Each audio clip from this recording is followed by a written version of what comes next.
తెలంగాణలోని చాలా ప్రాంతాల్లో ఇవాళ సద్దుల బతుకమ్మ వేడుకలను నిర్వహించనున్నారు. దీంతో ఆడపడుచులంతా ఇళ్లను శుభ్రపరచుకొని ఏర్పాటు చేసుకున్నారు. ఇంట్లోని యువకులు తంగేడు కోసం అడవి, పొలాలు, మార్కెట్లోకి వెళ్లి పూలు తెచ్చారు.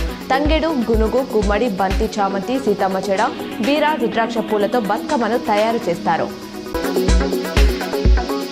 స్థానిక సంస్థల ఎన్నికల షెడ్యూల్ రాష్ట్ర ఎన్నికల కమిషన్ విడుదల చేసింది. ఎంపీటీసీ, జెడ్పీటీసీ, గ్రామ పంచాయతీ ఎన్నికలు మొదటి విడత ఎన్నికలు అక్టోబర్ 9న, నామినేషన్లు 23న పోలింగ్. రెండవ విడత ఎన్నికలు అక్టోబర్ 13న, నామినేషన్లు 27న పోలింగ్ నిర్వహించాలని కోరింది.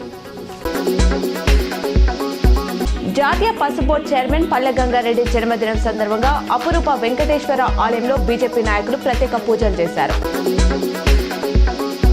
ముక్కల్ మండల కేంద్రంలోని రాష్ట్ర స్థాయి కబడ్డీ పోటీలు ఫైనల్స్ కు చేరుకున్నాయి. ఈ క్రీడా పోటీలను బాల్కొండ నియోజకవర్గం కాంగ్రెస్ పార్టీ ఇన్ఛార్జ్ ముత్యాల సునీల్ కుమార్ వీక్షించారు. సిరికొండలో గోల్ హనుమాన్ దేవి ఉత్సవ కమిటీ ఆధ్వర్యంలో బోనాల ఊరేగింపు వైభవంగా నిర్వహించారు. శ్రీరామ్ సాగర్ ప్రాజెక్టుకు ఎగువ ప్రాంతాల్లో కురిసిన భారీ వర్షాలకు క్రమేపీ వరద పెరుగుతోంది. ప్రస్తుతం ప్రాజెక్టులోకి 4,05,000 క్యూసెక్ల ఇంట్లో వచ్చి చేరుతుండగా 39 గేట్ల ద్వారా 4,09,000 క్యూసెక్ల నీటిని అధికారులు దిగువకు వదులుతున్నారు. సద్దుల బతుకమ్మ పండుగ రానున్న దసరా సందర్భంగా నిజామాబాద్ మార్కెట్లో సందడి నెలకొంది. వస్త్ర, షాపింగ్ మాల్స్ జనాలతో కిక్కిరిసిపోతున్నాయి.